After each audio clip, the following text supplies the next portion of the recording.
बिना ना लागे जियरा हो, दिनवा कटे ना रतिया हो। तोहे प्यार में खो गई बानी, तू ही बनलू हमार दुनिया हो।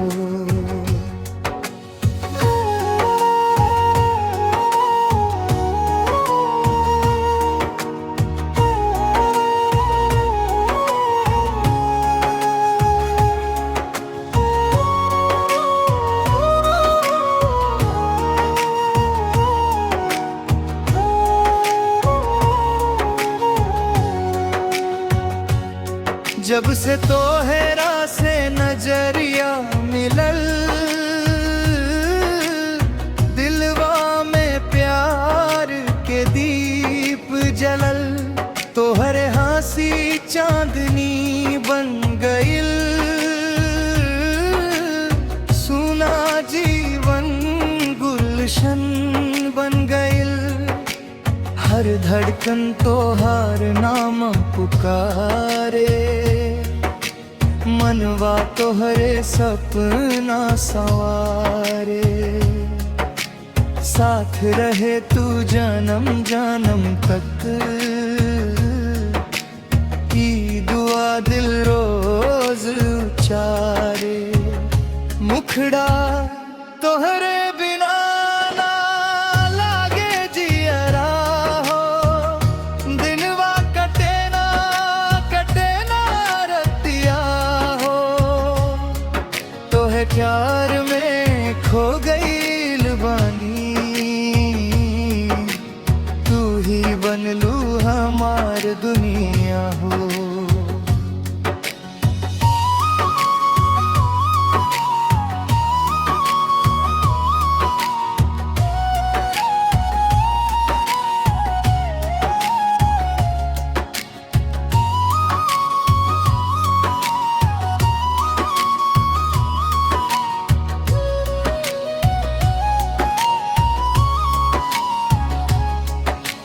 बरखा बरसे याद तोहारा वे, भिंजल मन तोरे गीत गावे। नैनन में बसल तोहार सूरत, हर पल दिल तोहरे पासे जावे। चांद सितारा गवाह बन जावे, प्यार हमार कभी ना मिट पावे। हाथ पकड़ के साथ निभाइबू, सुख दुख हरदम संग बिताइबू। रूठ जइबू त मना लेब हम, टूटल सपना सजा देब हम। दुनिया चाहे कुछो कहे, तोहरा खातिर सब सह लेब हम। मंद मंद हवा जब चले,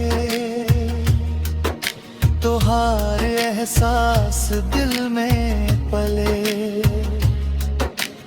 हर जन्म में तू ही मिले, अरमान दिल से निकले। सांझ सवेरे तोहार इंतजार, तू ही हमार पहला बार। जीवन के हर एक राह पर रही तोहरे संग हमार संसार।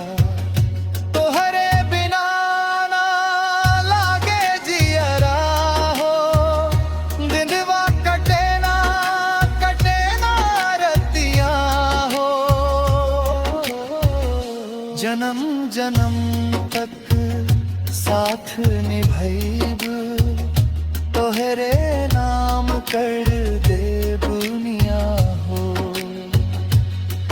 तोहे प्यार में जी